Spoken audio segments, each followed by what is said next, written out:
ચાલો વિદ્યાર્થી મિત્રો, ધોરણ 8 ની અંદર ગણિત વિષયમાં આપણે પ્રકરણ નંબર 11 માપન ચેપ્ટર ભણતા રહ્યા છીએ. એની અંદર 11.3 એમાં આપણે કુલ 8 પ્રશ્નો એને પૂર્ણ કરી દીધા.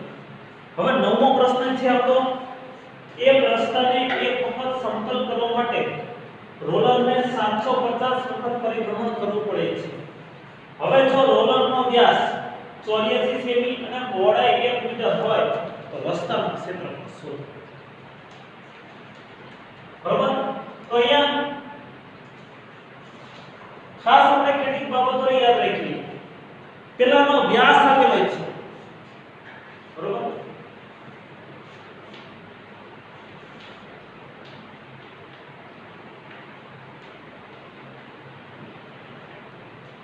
તો એના ઉપરથી આપણે ત્રિજ્યા મેળવી લેવી.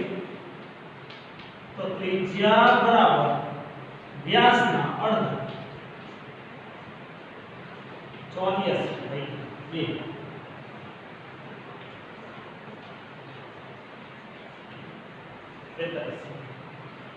હવે નળાકારને તમે જ્યારે કાપો, બરાબર, આપણે જોઈએ નળાકારને જ્યારે કાપવામાં આવે, આ માનો કે નળાકાર છે, આ એક પ્રકારનો નળાકાર છે, બરાબર, નળાકાર. હવે નળાકારને જ્યારે કાપવામાં આવે, બરાબર, ત્યારે એની જે ઊંચાઈ રહે એ પહોળાઈ બરાબર કહેવાય. બરાબર? એની ઊંચાઈ જે રહે એ પહોળાઈ બરાબર થાય. બરાબર? નળાકારને જ્યારે કાપવામાં આવે ત્યારે એની ઊંચાઈ જે રહે, બરાબર, એ એના પહોળાઈ. આ બાબત ખાસ આપણે યાદ રાખી લઈએ. બરાબર? નળાકારને કાપવાથી તેની ઊંચાઈ એ એના પહોળાઈ સમાન.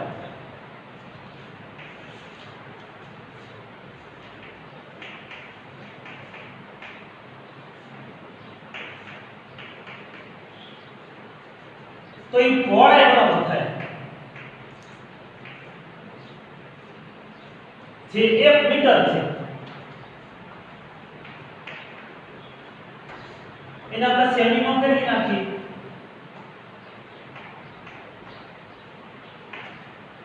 બરાબર? કેટલા સેમી થાય? 100 સેમી થાય.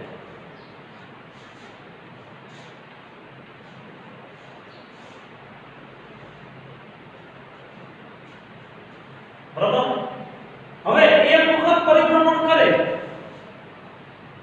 બરાબર, એક વખત પરિભ્રમણ કરે એટલે એના ક્ષેત્રફળ જેટલામાં પરિભ્રમણ કરે. રોલર જે રહ્યું એ એક વખત આમ ફરે એટલે એના ક્ષેત્રફળ જેટલો આંટો મારે. બરાબર? એના ક્ષેત્રફળ જેટલી જગ્યા દબાવે કે એના ક્ષેત્રફળ જેટલું પરિભ્રમણ કર્યું કે ક્ષેત્રફળ જેટલામાં અહીંયા કે ને એ રોડ સમતલ કરે. કેટલા? એક વખતના પરિભ્રમણ. તો હવે જણાવી દઈએ તો અહીંયા શું કરવું પડશે પહેલા? તો કે નળાકારની જે વક્ર સપાટી લે રોડ રોલર જો જ્યારે ફરતો હોય ત્યારે આપણે જોયેલું છે, જેસીબી ને જ્યારે આપણે ફરતો હોય ત્યારે એમ ગોળ ફરે. બરાબર? એટલે એના વક્ર સપાટી જેટલી જગ્યા રહી દબાવતું જાય.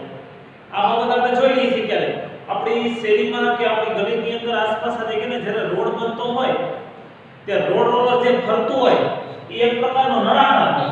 બરાબર? આવું.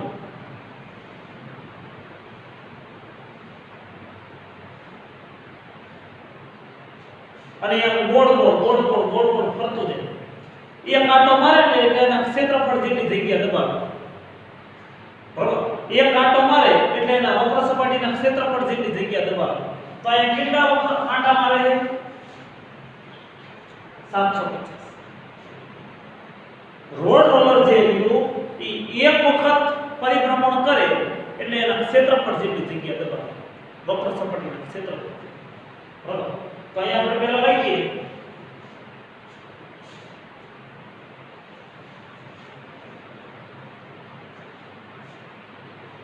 રોડ રોલર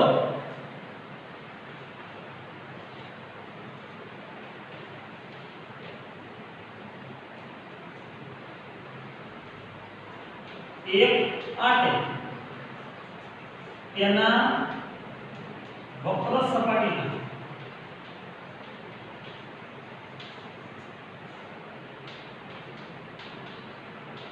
ક્ષેત્રફળ જેટલું થાય.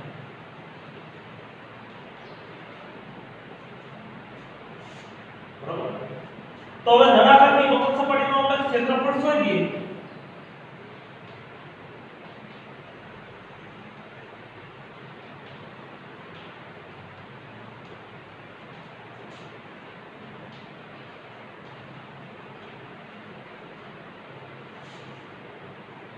બરાબર 2 પાઈ r h. 2 એટલે 22 ત્રિજ્યા આપણી એવી 42 છે અને ઊંચાઈ એવી 100 છે. બરાબર 7 7 42 22 ગુણ્યા 6 44 ગુણ્યા 600 હવે 44 ગુણ્યા 600 કરીએ તો 2 મીટર એમ ને 444 નો 14 વધી 2 444 ને 26 26400 ચોરસ સેમી.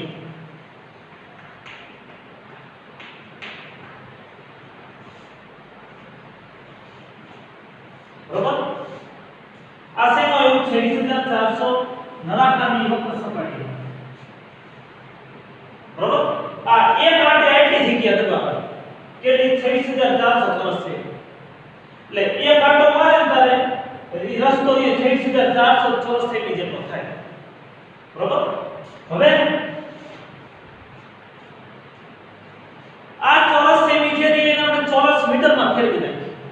બરાબર ચોરસ સેમીને ચોરસ મીટરમાં ફેરવી નાખીએ.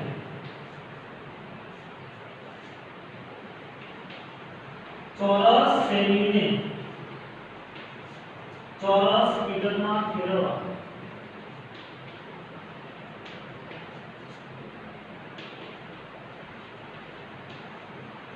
દસ 10,000 વડે ભાગવા પડે. બરાબર હવે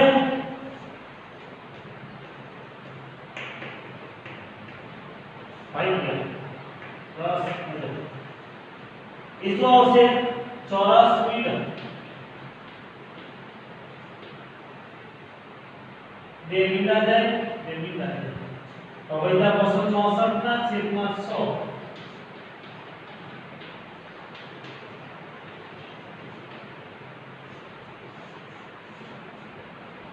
264 ના છેદમાં 100 ચોરસ મીટર આવે. બરાબર એટલે કે આ એક વખતે ઈ આટલી જગ્યા રોકે અને આટલો રસ્તાનું ક્ષેત્રફળ થાય. આ એક વખતનું આવ્યું. બરોબર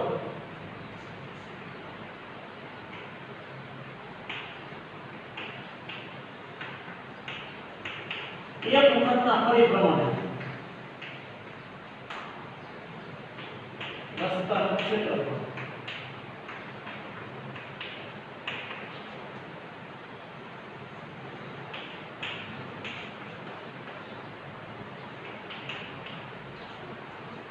બસો 64 ના છેદમાં 100 ચોરસ મીટર. તો એ કેટલી વખતે 750 વખત પરિભ્રમણ કરે. બરોબર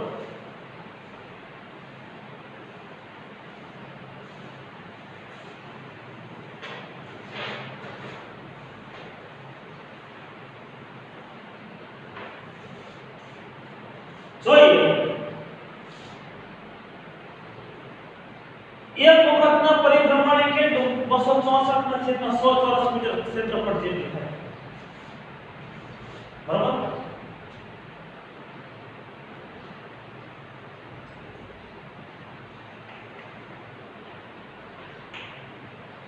એક વખતના પરિભ્રમણે 264 ના છેદમાં 100 ચોરસ મીટર જેટલું પરિભ્રમણ કરે. એટલે કે એક વખતના પરિભ્રમણે રસ્તાનું ક્ષેત્રફળ છે એ 264 ના છેદમાં 100 ચોરસ મીટર થાય.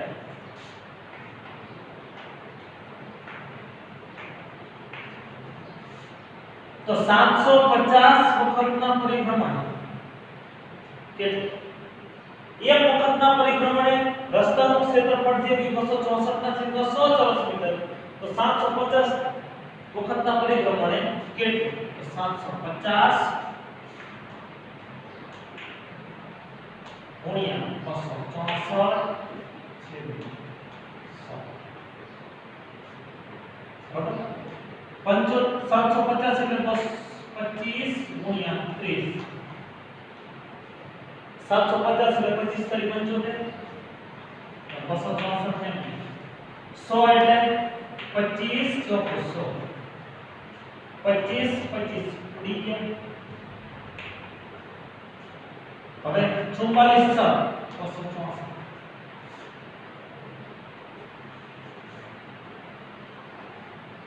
66 ચોક 264 થાય બરાબર, એટલે 30 ગુણ્યા 264, તો 30 ગુણ્યા 264 કરો તો 0 એમ 3 ચોક 12 નો પકડો, બધી પડી 1, 3 છ 18 ને 19 નો 9 નો બધી પડી 1, 3 6 6 ને 7,920 બરાબર, કેટલું? તો કે 7,920.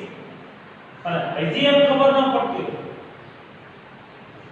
બરાબર, તો જો 750 ગુણ્યા 264 ના છેદમાં 100 બરાબર, એમાં ખ્યાલ ના આવતો હોય તો આપણે જોઈ લઈએ ખાસ.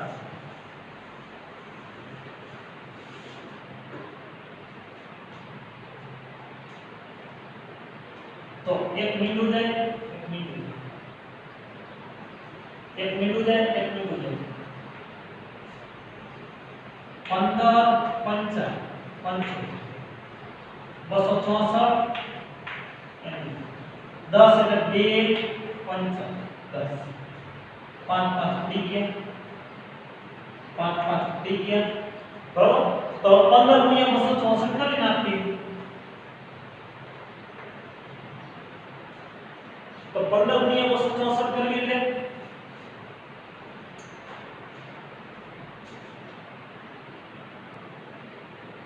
બરાબર, તો 750 ના આપણે ભાગ પાડીએ તો પણ આપણને મળી જવાય બરાબર.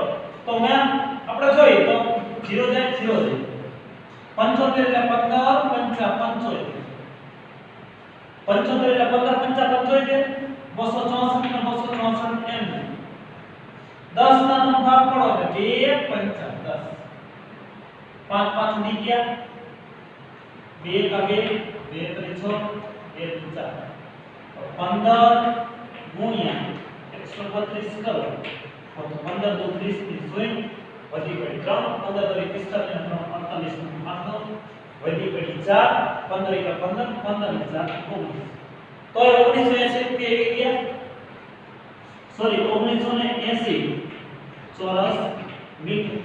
હવે આ જે બરોબર આવી રીતે મેળવી શકાય, અથવા તો તમે એમ ઉપર આવી રીતે નથી કરવું બરોબર, આવી રીતે નથી કરવું, ગુણ્યા 264 ના છેદમાં 100, તો 750 એટલે 25 તારી 75 બરાબર, મીંડું આવી ગયું 264 ને 100 એટલે 25 ચોક 100, 25 25 ઉડી ગયા, 66 ચોક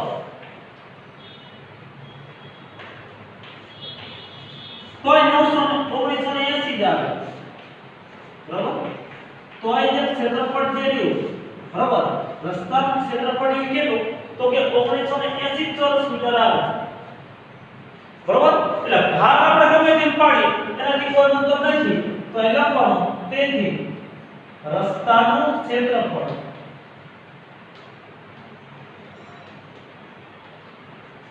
ઓગણીસો ને 80 ચોરસ મીટર બરાબર. અહીંયા ખાસ રોડ રોલર જે રહ્યું એ નળાકારનું હોય છે, એ બાબત આપણે ખાસ યાદ રાખવી. આપણે બધાએ જેસીબી જોયેલું જ છે બરાબર. જેસીબી ની અંદર આપણે જ્યારે રસ્તો આપણી શેરીમાં બનાવવા આવે ત્યારે આપણે આપણો મશીન જેવું ફરતું હોય જોયેલું છે, એ એક પ્રકારનો રોડ રોલર બરાબર, જે એક પ્રકારનો નળાકાર છે. આ બાબત ખાસ આપણે યાદ રાખવી. એક કંપની તેના દૂધ પાવડરને એવા નળાકાર ડબ્બામાં પેક કરે છે કે તેનો વ્યાસ 14 સેમી અને ઊંચાઈ 20 સેમી છે. બાજુની આકૃતિમાં બાજુની મતલબ આપણે નીચે બતાવ્યા મુજબ કંપની ડબ્બાની વક્ર સપાટી પર ફરતે લેબલ લગાવે છે. આ લેબલ છે જો આ એનું લેબલ છે બરો આ જે ભાગ ગયો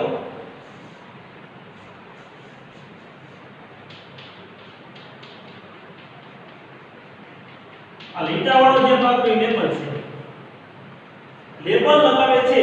જો આ લેબલ નળાકારના શીર્ષ અને તળિયે છે બરોબર.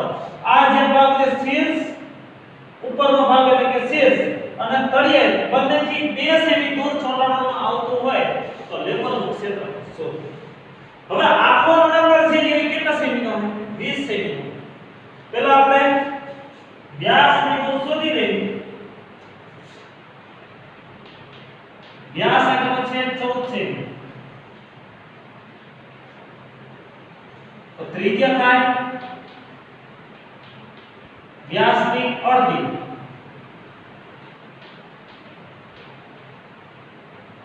ત્રિજ્યા કેટલી વ્યાસની અડધી થાય. હવે આપણે લેબલનું ક્ષેત્રફળ શોધવાનું. અહીંયા લેબલનું ક્ષેત્રફળ શોધવાનું. તો પહેલા લેબલની ઊંચાઈ શોધવી પડશે.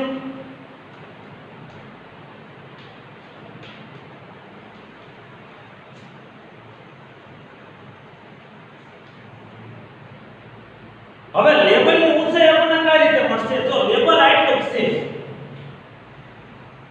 આજે ઘાટો ભાગ કર્યો એટલું લેબલ છે. આખું કેટલું છે 20 છે બરોબર. તો તળિયેથી 2 સેમી ઉપર એટલે એટલો ભાગ નીકળી જાય અને શીર્ષ એટલે કે મથાળાથી 2 સેમી દૂર એટલે એ 2 સેમી નીકળી જાય બરોબર. 2 સેમી આ નીકળી ગયું 2 સેમી આ નીકળી ગયું એટલે કુલ 4 સેમી નીકળી. કુલ કેટલું 4 સેમી નીકળી ગયું. જો 2 સેમી તળિયેથી દૂર અને 2 સેમી મથાળાથી દૂર એટલે કુલ 20 સેમી છે. આપણો નળાકારની ઊંચાઈ કેટલી 20 સેમી બરોબર.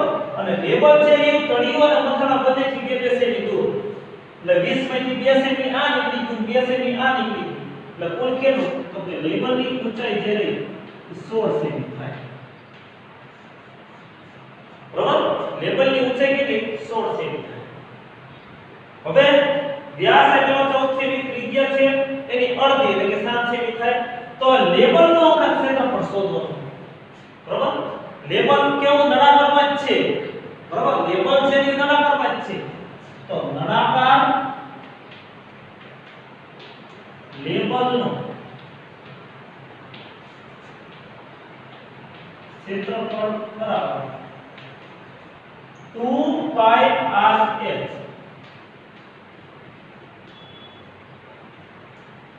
બે m ને પાઈ ની કિંમત છે 22/7.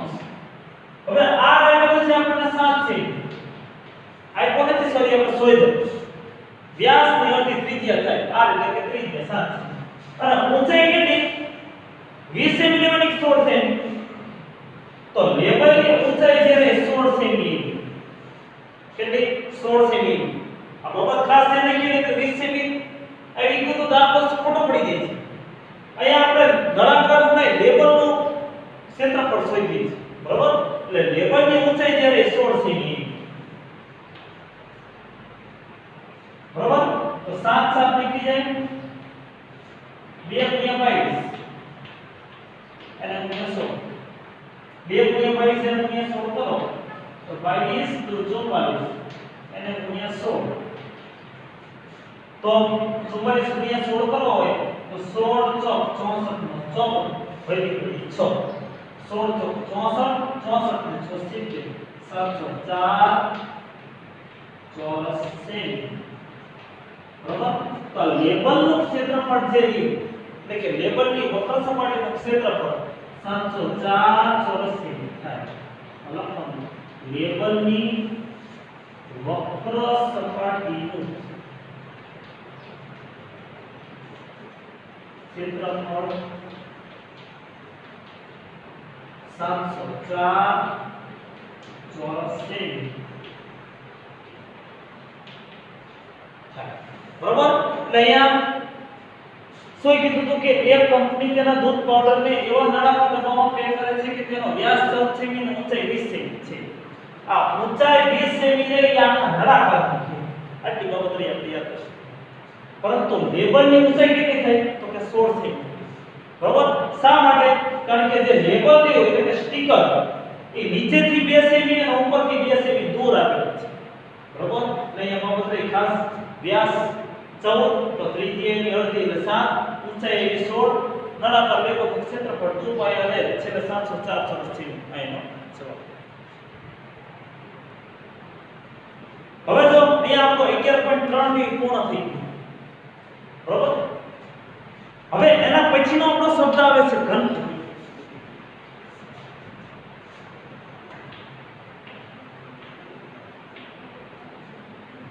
તો ઘનફળ કોને કહેવાય? જો ઘનફળ અને પૃષ્ઠફળમાં ફેર પડશે બરોબર તો ઘનફળ કહેવાય કોઈ નહીં. બરોબર. તો કોઈ પણ આકાર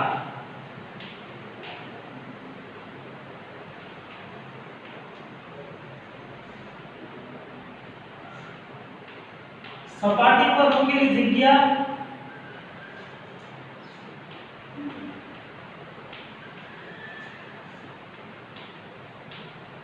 અને હવામાં મૂકેલી જગ્યા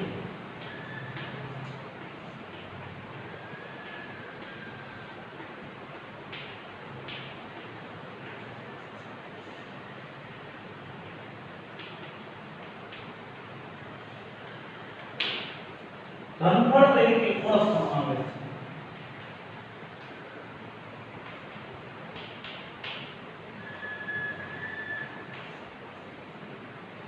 સપાટી પર રોકેલી જગ્યા અને હવામાં રોકેલી જગ્યાને તેનું ઘનફળ કહેવાય. બરોબર. દાખલા તરીકે હું તમને એક નાનકડું એવું ઉદાહરણ સમજાવું. બરોબર. તો આ સમતલ એક બુક છે આપણી. બરોબર. આ સમતલ બુક છે. હવે એની ઉપર એક આ ચોકની પેટી મૂકો. બરોબર. ચોકની પેટી. તો જો આ ચોકની પેટી રે એ બુક ઉપર પણ આટલી પણ જગ્યા રોકે. બરોબર. બુક ઉપર એ આટલા ભાગની જગ્યા રોકી.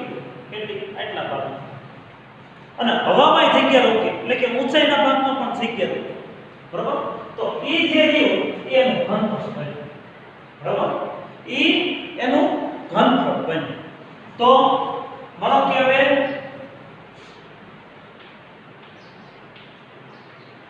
સમઘનનું ઘનફળ હોય બરોબર તો એમાં કઈ રીતે થશે?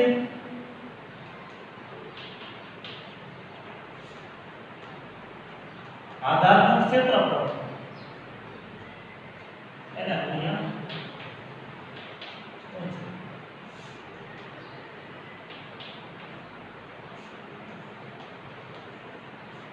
તો સમઘનની અંદર લંબાઈ પહોળાઈ અને ઊંચાઈ ત્રણે કેવું હોય? સરખું.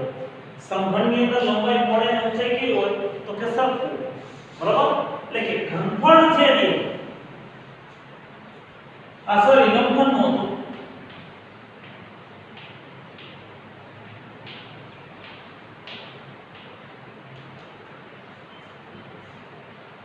આધારનું ક્ષેત્રફળ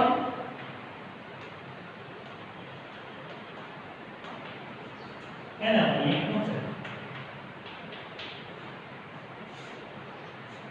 એટલે કે ઘનફળ એ લંબાઈ પહોળાઈ અને ઊંચાઈના ગુણાકારના સમાન થાય.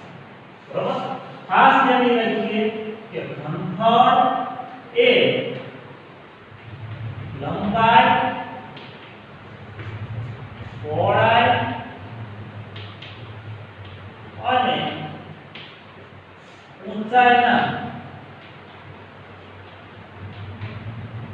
ગુણાકારના સમાન થાય.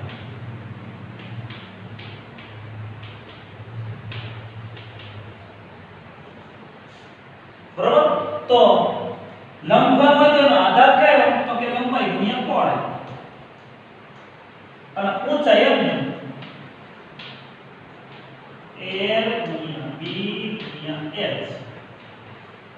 l b h તો લંબઘનનું ઘનફળ સૂત્રનું સૂત્ર શું l b h સમઘનનું શું આવે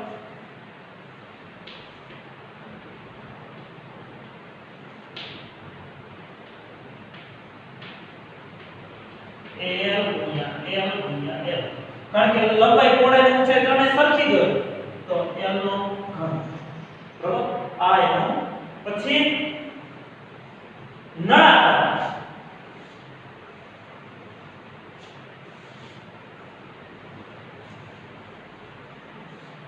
બરાબર તો નળાકારનું ઘનફળ શોધવું હોય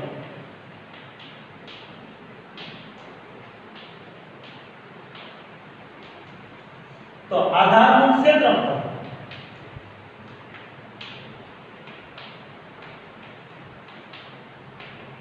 એના ગુણ્યા ઊંચાઈ હવે નળાકાર હોય નળાકાર એનો આધાર કેવો હોય વર્તુળ તો વર્તુળનું ક્ષેત્રફળ ગુણ્યા ઊંચાઈ તમે નળાકાર આપણે બધા જોઈ રહ્યા છે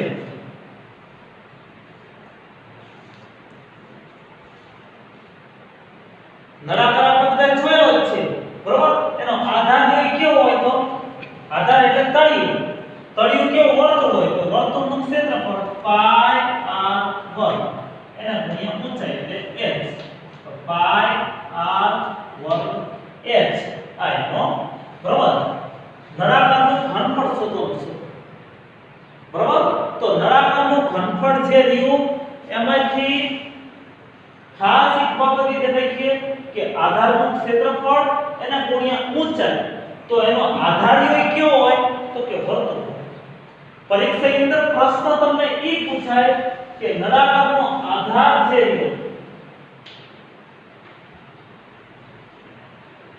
એ વર્તુળ એક માર્કનો પરીક્ષાની અંદર પ્રશ્ન પૂછાય ત્યારે આપણે ખ્યાલ હોવો બરાબર જો સૂત્ર બે રીતે પૂછાય છે કે નળાકારનું ઘનફળ બરાબર આ લખી શકાય આ લખી શકાય બરાબર તો એનો આધાર જેવી વર્તુળ હોય એટલે કે વર્તુળનું ક્ષેત્રફળ ગુણ્યા ઊંચાઈ એટલે કે પાઈ r વર્ગ ગુણ્યા h એટલે કે પાઈ r વર્ગ h એટલે કે નળાકારનું ઘનફળ બરાબર પાઈ r વર્ગ h હવે તો લેસનની અંદર સ્વાધ્યાય પ્રકરણ નંબર 10 બરાબર ઘનાકારોનું પ્રત્યક્ષીકરણ એની અંદરથી પ્રશ્ન નંબર પહેલો અને પ્રશ્ન નંબર બીજો છે રહ્યો એ ખાલી જગ્યાનો પ્રશ્ન રહ્યો આપણે લખી લેવાનો છે સમજાવી દો તમને જોઈ લો એટલે જેથી કરીને ધ્યાનમાં આવી બરાબર અહીંયા પ્રકરણ નંબર 10 એનો પહેલો પ્રશ્ન અને બીજો પ્રશ્ન પહેલા પ્રશ્નની કુલ 16 ખાલી જગ્યા અને બીજા પ્રશ્નની કુલ 17 ખાલી જગ્યા બરાબર પહેલા પ્રશ્નની 16 અને બીજા પ્રશ્નની કુલ 17 ખાલી જગ્યા એટલે કુલ 33 ખાલી જગ્યાઓ રહી એ પહેલા અને બીજા પ્રશ્નો વચ્ચે થાય એટલે ખાલી જગ્યાઓ રહી તમારે એક વાર લખવાની